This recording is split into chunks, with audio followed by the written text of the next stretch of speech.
Вот уже 70 лет мы живем с вами под мирным небом. 70 лет без войны. Сотни тысяч наших ровесников, молодых людей младше нас, стариков, отстаивали свободу и жизнь страны с оружием в руках. Фронтовики подарили нам жизнь. А мы, в свою очередь, можем отблагодарить их памятью. Если имя живет, значит жив человек.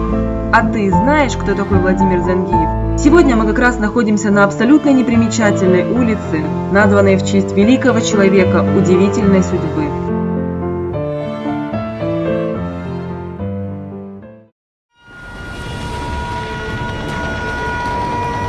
Владимир Сусланович Зангиев родился в Ордоне, в крестьянской семье. В годы Великой Отечественной, будучи командиром 7-го гвардейского штурмового полка, участвовал в битве за Кавказ, защищал небо Осетии. В боях под Владикавказом совершил легендарный подвиг, сбил 2 вражеских самолета. Штурмовик самого Владимира Зангиева был сбит недалеко от селения Хаталдон. Тяжело раненый, он попал в плен. Начался допрос. Он молчал. Владимира Зангиева избивали до потери сознания. Обожженные его руки связали веревкой, другой конец которой привязали к лошади. На окраине селения гитлеровцы столкнули изуродованное тело летчика в яму и полуживого засыпали землей. Но Владимир выжил.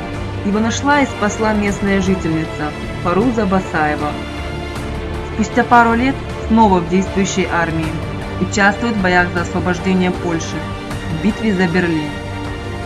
По итогам войны Владимир Зангиев – обладатель 14 боевых медалей, Польского ордена за храбрость, ордена Красного Знамени, 2 орденов Красной Звезды, медали 1-й степени партизан Отечественной войны, ордена Отечественной войны 1-й степени.